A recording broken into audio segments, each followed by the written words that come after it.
ఓం శాంతి 3/4/2025 మధురమైన పిల్లలు, మీ ఈ కొత్త వృక్షం చాలా మధురమైనది. ఈ మధురమైన వృక్షానికి పురుగులు పడతాయి. పురుగులను అంతం చేసే మందు మన్మనాభవ. ప్రశ్న: పాస్ విత్ ఆనర్ గౌరవప్రదంగా ఉత్తీర్ణులయ్యే విద్యార్థుల గుర్తులేమిటి? జవాబు: వారు కేవలం ఒక సబ్జెక్టు పైనే కాదు, అన్ని సబ్జెక్టులపైన పూర్తిగా శ్రద్ధ పెడతారు. స్థూల సేవ సబ్జెక్టు కూడా చాలా మంచిది. దీని ద్వారా చాలా మందికి సుఖం లభిస్తుంది. ఈ సేవతో కూడా మార్కులు జమ అవుతాయి. కానీ దానితో పాటు జ్ఞానం కూడా కావాలి, నడవడిక కూడా ఆ విధంగా ఉండాలి. దైవీ గుణాలపై పూర్తి అటెన్షన్ పెట్టాలి. జ్ఞానయోగాలు పూర్తిగా ఉండాలి. అప్పుడు పాస్ విత్ ఆనర్ గౌరవప్రదంగా ఉత్తీర్ణులు అవ్వగలరు. పాట: వారు మా నుండి వేరు కారు. ఓం శాంతి. పిల్లలేం విన్నారు? పిల్లల మనస్సు ఎవరిపై లగ్నమై ఉంది? గైడ్ పై, మార్గదర్శకుడిపై. గైడ్ ఏమేం చూపిస్తారు? స్వర్గానికి వెళ్లే గేట్ను చూపిస్తారు. పిల్లలకు దాని యొక్క పేరు కూడా ఇవ్వడం జరిగింది, గేట్ వే టు హెవెన్, స్వర్గానికి ద్వారం. స్వర్గద్వారం ఎప్పుడు తెరుచుకుంటుంది? ఇప్పుడిది నరకం కదా. స్వర్గానికి వెళ్లే ద్వారాన్ని ఎవరు తెరుస్తారు మరియు ఎప్పుడు తెరుస్తారు? ఇది పిల్లలైన మీకు మాత్రమే తెలుసు. మీకు సదా సంతోషం ఉంటుంది. స్వర్గానికి వెళ్లేందుకు దారి మీకు తెలుసు. మేళాలు, ప్రదర్శనల ద్వారా మీరు మనుషులు స్వర్గద్వారం వద్దకు ఎలా వెళ్ళవచ్చు అనేది చూపిస్తారు. చిత్రాలైతే మీరు ఎన్నో తయారు చేశారు. బాబా అడుగుతున్నారు, ఈ చిత్రాలన్నింటిలోనూ ఏ చిత్రం ద్వారా మనం ఎవరికైనా ఇది స్వర్గానికి వెళ్లే గేటు అని అర్థం చేయించగలము? సృష్టి చక్రం యొక్క చిత్రం ద్వారా స్వర్గానికి వెళ్లే గేట్ స్పష్టమవుతుంది. ఇది కరెక్ట్. పైన అటువైపు నరకం యొక్క గేట్ ఉంది, ఇటువైపు స్వర్గం యొక్క గేట్ ఉంది. చాలా స్పష్టంగా ఉంది.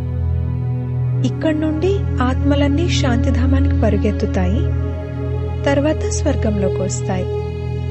ఇది గేట్. మొత్తం చక్రాన్నంతటినీ గేట్ అని అనరు. పై భాగంలో ఎక్కడైతే సంగం యుగాన్ని చూపించారో అది పూర్తి గేట్. దాని నుండి ఆత్మలు పైకి వెళ్లిపోయి మళ్లీ కొత్త ప్రపంచంలోకి వస్తాయి. మిగిలిన ఆత్మలన్నీ శాంతిధామంలో ఉంటాయి. ఆ గడియారం ముళ్ళు ఇది నరకం, ఇది స్వర్గం అని చూపిస్తుంది. అర్థం చేయించేందుకు ఇది అన్నింటికంటే ఫస్ట్ క్లాస్ చిత్రం. గేట్ వే టు హెవెన్, స్వర్గానికి ద్వారం చాలా స్పష్టంగా ఉంది. ఇది బుద్ధితో అర్థం చేసుకునే విషయం కదా. అనేక ధర్మాల వినాశనం మరియు ఏకధర్మ స్థాపన జరుగుతుంది. మనం సుఖధామానికి వెళ్తామని, మిగిలిన వారంతా శాంతిధామానికి వెళ్ళిపోతారని మీకు తెలుసు. గేట్ అయితే చాలా స్పష్టంగా ఉంది. ఈ సృష్టి చక్రమే ముఖ్యమైన చిత్రం. ఇందులో నరకద్వారం, స్వర్గద్వారం చాలా స్పష్టంగా ఉన్నాయి.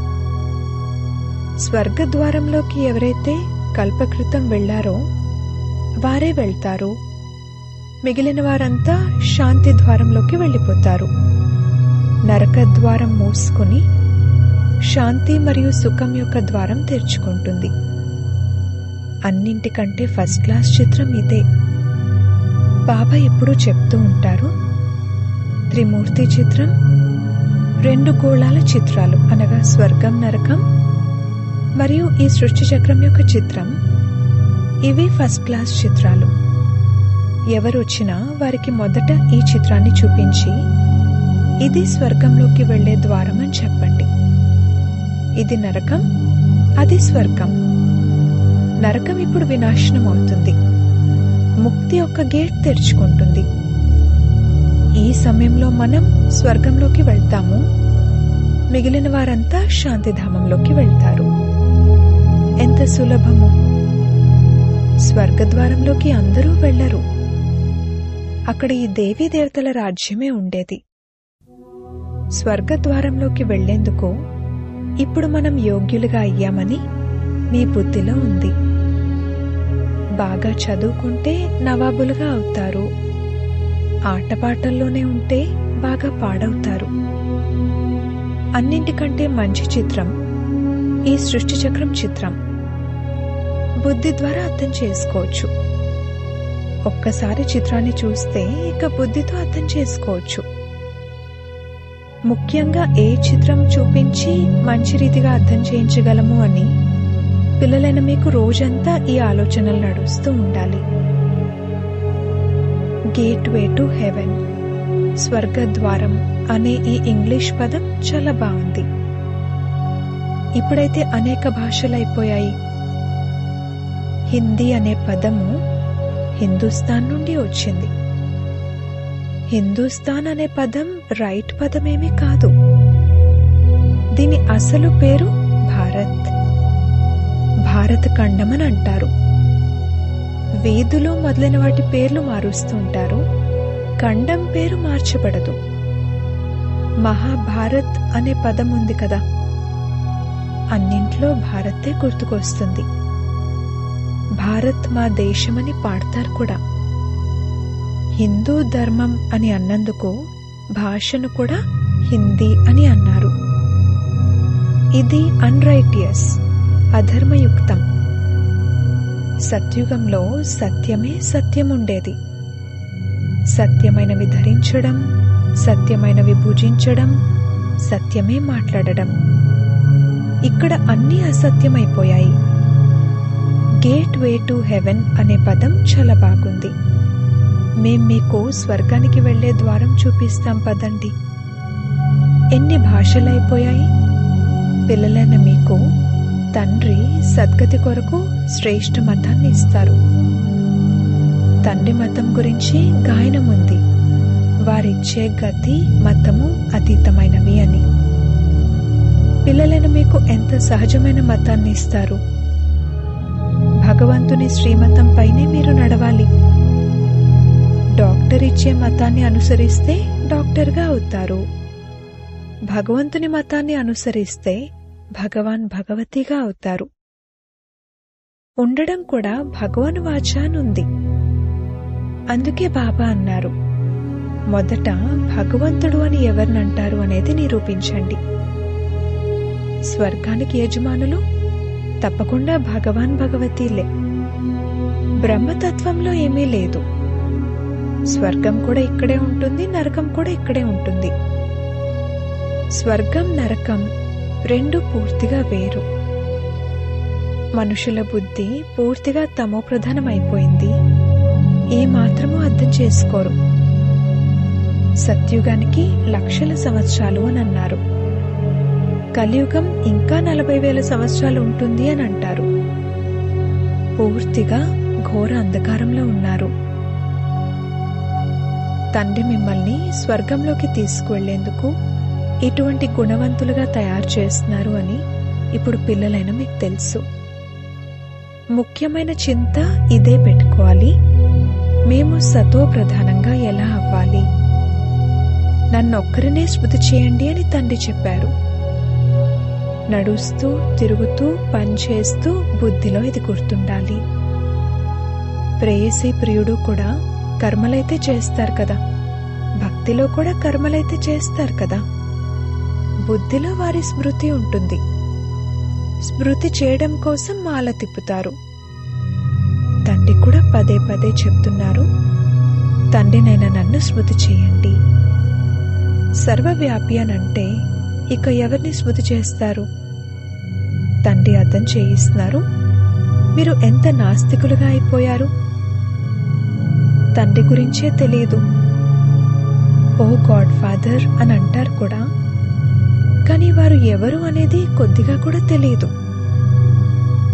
ఆత్మ ఓ గాడ్ ఫాదర్ అని అంటుంది. కాని ఆత్మ అంటే ఏమిటి? ఆత్మ వేరు. వారిని పరమ ఆత్మ అనగా సుప్రీం అని అంటారు. వారు ఉన్నతోన్నతమైన వారు, సుప్రీం సోల్, పరమ ఆత్మ. ఒక్క మనిషికి కూడా తన ఆత్మ గురించిన జ్ఞానం లేదు. నేను ఆత్మను, ఇది నా శరీరం. ఇవి రెండు వస్తువులు కదా. ఈ శరీరం పంచతత్వాలతో తయారు చేయబడినది. ఆత్మ అయితే అవినాశి, అది ఒక బిందువు.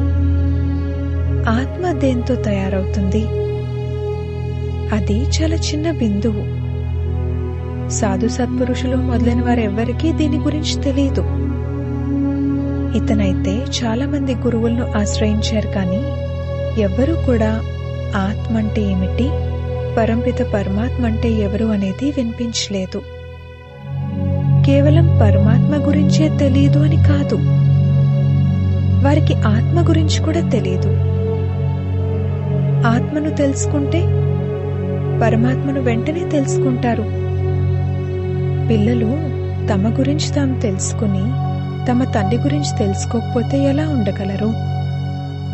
మీకు ఆత్మ అంటే ఏమిటి, అది ఎక్కడుంటుంది అనేది ఇప్పుడు తెలుసు. డాక్టర్లకు కూడా అది సూక్ష్మమైనదని, ఈ కనులతో దాన్ని చూడలేమని ఈ మాత్రం తెలుసు. మరి ఆత్మను గాజు పెట్టెలో బంధించినా సరే ఎలా చూడగలరు? ప్రపంచంలో మీకున్న జ్ఞానం ఇంకెవరికీ లేదు. ఆత్మ బిందువని, పరమాత్మ కూడా బిందువని మీకు తెలుసు. కాని ఆత్మలమైన మనము పతితం నుండి పావనంగా, పావనం నుండి పతితంగా అవుతాము. అక్కడైతే పతితాత్మలుండరు. అక్కడి నుండి అందరూ పావనంగానే వస్తారు, తర్వాత పతితంగా అవుతారు. మళ్ళీ తండ్రి వచ్చి పావనంగా చేస్తారు. ఇది చాలా సహజాతి సహజమైన విషయము. ఆత్మైన మనం 84 జన్మల చక్రంలో తిరిగి ఇప్పుడు తమో ప్రధానంగా అయ్యామని మీకు తెలుసు. మనమే 84 జన్మలు తీసుకుంటాము. ఇది కేవలం ఇతనొక్కరి విషయమే కాదు. తండ్రి చెప్తున్నారు, నేను అర్థం చేయించేది ఇతనికి, మీరు వింటారు. నేను ఇతనిలో ప్రవేశించాను, ఇతనికి వినిపిస్తాను, మీరు వినేస్తారు. వీరు రథము. బాబా గేట్వే టు హెవెన్ అన్న పేరు పెట్టమని అర్థం చేయించారు. కానీ సత్యుగంలో ఏదైతే దేవీదేవత ధర్మం ఉండేదో అది ఇప్పుడు కనుమరుగైపోయింది అని కూడా అర్థం చేయించాలి. ఎవరికీ తెలీదు.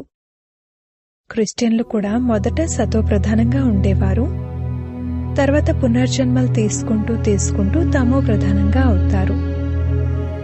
వృక్షం కూడా తప్పకుండా పాతదవుతుంది. ఇది వెరైటీ ధర్మాల వృక్షం.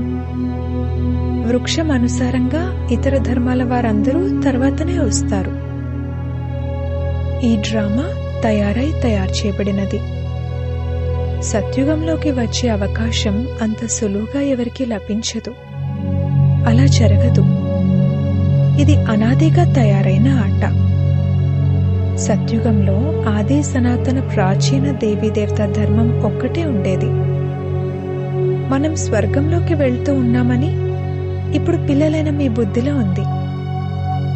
ఆత్మ అంటుంది, నేను తమో ప్రధానంగా ఉన్నాను కనుక ఇంటికెలా వెళ్తాను, స్వర్గానికెలా వెళ్తాను? దాని కొరకు సతో ప్రధానంగా అయ్యే యుక్తిని కూడా తండ్రి తెలియజేశారు. తండ్రి చెప్తున్నారు, నన్నే పతిత పావనుడు అని అంటారు. స్వయాన్ని ఆత్మగా భావిస్తూ తండ్రిని స్మృతి చేయండి. భగవాన్ వాచాని రాయబడి ఉంది. క్రైస్టుకు ఇన్ని సంవత్సరాల పూర్వం భారత్ స్వర్గంగా ఉండేది అని కూడా అందరూ అంటూ ఉంటారు. కానీ అది ఎలా తయారైంది, మరియు అది ఇప్పుడు ఎక్కడికి వెళ్ళింది, ఇది ఎవరికీ తెలీదు. మీకైతే బాగా తెలుసు. ఇంతకుముందు ఈ విషయాలేవీ తెలియవు. ఆత్మే మంచిగా మరియు చెడుగా అవుతుంది అని కూడా ప్రపంచంలో ఎవరికీ తెలియదు. ఆత్మలందరూ నా పిల్లలు, తండ్రిని స్మృతి చేస్తారు. తండ్రి అందరికీ ప్రియుడు, అందరూ ప్రేయసులు. ఆ ప్రియుడు వచ్చారని ఇప్పుడు పిల్లలైన మీకు తెలుసు. వారు చాలా మధురమైన ప్రియుడు. లేదంటే అందరూ వారిని ఎందుకు స్మృతి చేస్తారు?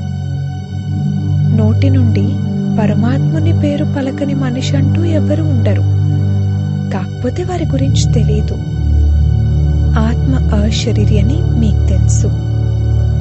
ఆత్మలకు కూడా పూజలు జరుగుతాయి కదా. పూజ్యులుగా ఉన్న మనమే మళ్ళీ మన ఆత్మనే పూజించడం మొదలుపెట్టాము. పూర్వజన్మలో బ్రాహ్మణ కులంలో జన్మ తీసుకుని ఉండొచ్చు. శ్రీనాథునికి నైవేద్యం సమర్పిస్తారు, కానీ తినేది పూజారులే. ఇదంతా భక్తి మార్గము. స్వర్గద్వారం తెరిచేవారు తండ్రి అని పిల్లలైన మీరు అర్థం చేయించాలి. కానీ దానిని ఎలా తెరుస్తారు, ఎలా అర్థం చేయిస్తారు? భగవాన్ వాచ అన్నప్పుడు తప్పకుండా శరీరం ద్వారానే మాట్లాడతారు కదా. ఆత్మే శరీరం ద్వారా మాట్లాడుతుంది, వింటుంది. ఈ బాబా విస్తారంగా వివరిస్తారు. బీజం మరియు వృక్షం ఉన్నాయి. ఇది కొత్త వృక్షమని పిల్లలైన మీకు తెలుసు. మెల్లమెల్లగా వృద్ధి చెందుతుంది. మీ ఈ కొత్త వృక్షానికి పురుగులు కూడా చాలా పడతాయి. ఎందుకంటే ఈ కొత్త వృక్షం చాలా మధురమైనది. తీయని వృక్షాలకే పురుగులు మొదలైనవి పడుతూ ఉంటాయి. అప్పుడు మందులు వేస్తారు. తండ్రి కూడా మన్మనాభవ అనే చాలా మంచి మందు ఇచ్చారు. మన్మనాభవగా లేకపోతే పురుగులు తినేస్తాయి. పురుగులు పట్టిన వస్తువేం పనికొస్తుంది? దానిని పారేస్తారు. ఉన్నత పదవి ఎక్కడా, కనిష్ట పదవి ఎక్కడా? వ్యత్యాసం ఉంది కదా. మధురమైన పిల్లలకు అర్థం చేయిస్తూ ఉంటారు. చాలా మధురాతి మధురంగా అవ్వండి. ఎవరితోనూ ఉప్పు నీరులా అవ్వకండి. క్షీరఖండం వలె అవ్వండి. పాలు పంచదార వలె కలిసిమెలిసి ఉండండి. అక్కడ పులి, మేక కూడా క్షీరఖండం వలె ఉంటాయి. కనుక పిల్లలు కూడా క్షీరఖండం వలె అవ్వాలి. కానీ ఎవరికైనా భాగ్యంలోనే లేకపోతే ఇక పురుషార్థం కూడా ఏం చేస్తారు? ఫెయిల్ అవుతారు. టీచర్ అయితే భాగ్యాన్ని ఉన్నతంగా తయారు చేయడానికి చదివిస్తారు. టీచర్ అయితే అందరినీ చదివిస్తారు. తేడా కూడా మీరు చూస్తారు. ఎవరు ఏ సబ్జెక్ట్లో తెలివైన వారిగా ఉన్నారు అనేది క్లాస్లో విద్యార్థులు తెలుసుకోగలరు. ఇక్కడ కూడా అలాగే ఉంది. స్థూల సేవ అనే సబ్జెక్టు కూడా ఉంది కదా. ఉదాహరణకు భోళీ దాది ఉన్నారు. వారి ద్వారా ఎంతో మందికి సుఖం లభిస్తుంది. ఎంతగా వారిని అందరూ జ్ఞాపకం చేస్తూ ఉంటారు. ఈ సబ్జెక్టు ద్వారా కూడా మార్కులైతే లభిస్తాయి, అది సరే. కానీ పాస్ విత్ ఆనర్ అయ్యేందుకు కేవలం ఒక సబ్జెక్టులోనే కాదు, అన్ని సబ్జెక్టులపై పూర్తి శ్రద్ధ పెట్టాలి. జ్ఞానం కూడా కావాలి, నడవడిక కూడా ఆ విధంగా ఉండాలి, దైవీ గుణాలు కూడా కావాలి. అటెన్షన్ పెట్టడం మంచిది. భోళీ దాది వద్దకు కూడా ఎవరైనా వస్తే వారు చెప్పాలి, మన్మనాభవ. శివబాబాను స్మృతి చేస్తే వికర్మలు వినాశనం అవుతాయి మరియు మీరు స్వర్గానికి యజమానులుగా అవుతారు. తండ్రిని స్మృతి చేస్తూ ఇతరులకు కూడా పరిచయాన్ని ఇస్తూ ఉండాలి. జ్ఞానం మరియు యోగం కావాలి. ఇది చాలా సులభం. ముఖ్యమైన విషయం ఇదే. అందులకు చేతికరగా అవ్వాలి. ప్రదర్శనకి కూడా ఎవరినైనా తీసుకువెళ్ళి వారికి ఇలా చెప్పండి, పదండి, మేం మీకు స్వర్గద్వారాన్ని చూపిస్తాము. ఇది నరకము, అది స్వర్గము. తండ్రి చెప్తున్నారు, నన్ను స్మృతి చేయండి, పవిత్రంగా అవ్వండి. అప్పుడు మీరు పవిత్ర ప్రపంచానికి యజమానులుగా అవుతారు. మన్మనాభవ. కల్పకృతం వలె మీకు గీతను వినిపిస్తారు. అందుకే బాబా గీతా భగవానుడు ఎవరు అన్న చిత్రాన్ని తయారు చేయించారు. స్వర్గం యొక్క గేట్ను ఎవరు తెరుస్తారు? శివబాబాయే తెరుస్తారు. శ్రీకృష్ణుడు ఆ ద్వారం ద్వారా వెళ్తారు. ముఖ్యమైన చిత్రాలు రెండే, మిగిలినవన్నీ వాటి విస్తారమే. పిల్లలు చాలా మధురంగా తయారవ్వాలి, ప్రేమగా మాట్లాడాలి. మనసా వాచా కర్మణ అందరికీ సుఖాన్ని ఇవ్వాలి. చూడండి, బోళీ దాది అందర్నీ సంతోషపరుస్తారు కనుక వారి కొరకు కానుకలు కూడా తీసుకొస్తారు. ఇది కూడా ఒక సబ్జెక్ట్ కదా. కానుకలు తీసుకొచ్చి ఇస్తారు. అప్పుడు దాది అంటారు, నేను మీ నుండి ఎందుకు తీసుకోవాలి? తీసుకుంటే మీరే గుర్తుకొస్తారు. శివబాబా బండారం నుండి లభిస్తే మాకు శివబాబాయే గుర్తుంటారు. అచ్చా, మధురాతి మధురమైన సిక్కిలదే పిల్లలకు మాతా పిత బాప్దాదాల ప్రియ స్మృతులు మరియు గుడ్ మార్నింగ్. ఆత్మిక పిల్లలకు ఆత్మిక తండ్రి నమస్తే. ధారణ కొరకు ముఖ్య సారము. మొదటి పాయింట్, తమ ఉన్నతమైన భాగ్యాన్ని తయారు చేసుకునేందుకు పరస్పరం చాలా చాలా క్షీరఖండం వల్లే మధురంగా ఉండాలి. ఎప్పుడూ ఉప్పు నీరులా అవ్వకూడదు. అన్ని సబ్జెక్టులపై పూర్తి అటెన్షన్ పెట్టాలి. రెండవ పాయింట్, సద్గతి కొరకు తండ్రి నుండి ఏ శ్రేష్ఠ మతమైతే లభించిందో దానిపై నడుచుకోవాలి మరియు అందరికీ శ్రేష్ఠ మతాన్ని వినిపించాలి. స్వర్గంలోకి వెళ్లే దారిని చూపించాలి. వరదానము. ప్రతి ఆత్మకు ధైర్యాన్ని ఉల్లాసాన్ని అందించే దయార్థ హృదయ విశ్వ కళ్యాణకారి భవ. ఎప్పుడూ కూడా బ్రాహ్మణ పరివారంలోని ఏ బలహీన ఆత్మను నీవు బలహీనంగా ఉన్నావు అని అనకండి.